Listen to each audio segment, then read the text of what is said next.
Attractiveness. What do we mean by attractiveness? Of course, we mean being more appealing to the opposite sex. This video is going to cover that, but at the same time, we also mean being more magnetic and more compelling.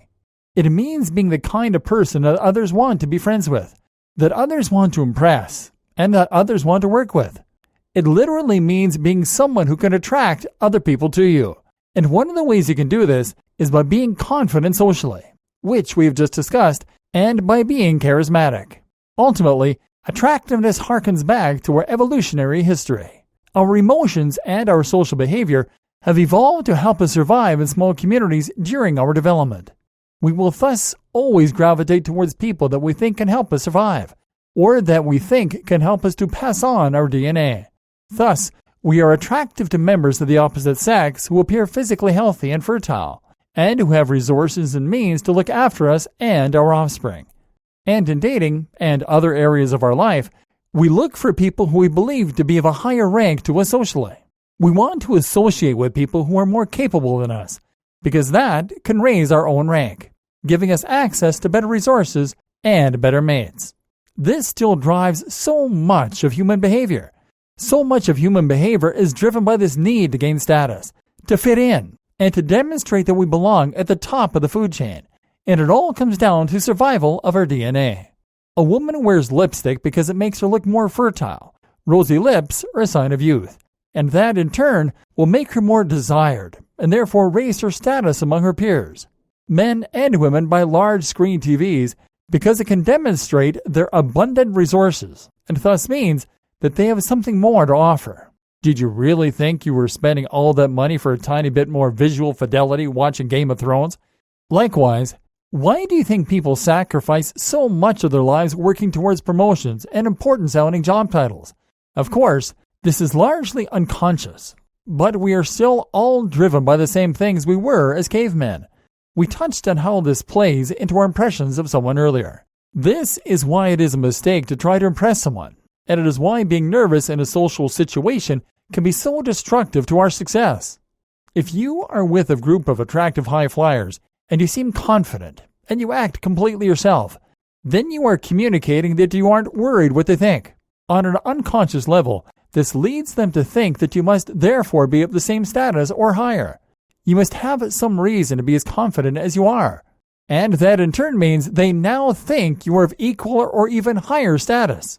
This makes you attractive. In dating, this is incredibly important. Walk over to an attractive man or woman and try to impress them, and you are sending signals that you aren't worth them dating. That makes you instantly less attractive. How to pick up people in bars. So, this is where the concept of pickup artist techniques come in. Many of these are designed to make yourself appear higher on the pecking order than the person you are speaking to. An example would be the neg, which is essentially a backhanded compliment. You might go up to a stunning woman and say, "You look incredible," even in what you're wearing. This brazen statement makes you appear confident, and it makes her feel slightly less confident. And human nature dictates that she will now want to impress you. This reportedly works wonders for some people, but it's unfortunately a rather cynical and unkind approach to dating. We're going to see in a moment just how important likability is, and at the same time, we're going to see that people don't want to hang out with people who make them feel bad. Worse is the chance that people might see through your game, and this makes you appear sleazy, cruel, and very much unattractive. So, plan B is to send the exact same signal along with more signals of confidence while making yourself appear likable. To do this, you first scope out someone you want to talk to. My advice is to test the waters a little first by simply smiling, and if they smile back, you know that you can go over there. Now chat with the person you are interested in, but likewise, chat with the group of friends they're with, if they're with one, and spend almost equal time with them. This demonstrates that you are confident and outgoing. It shows that you're fun and likable, and it also suggests that you aren't just after one thing.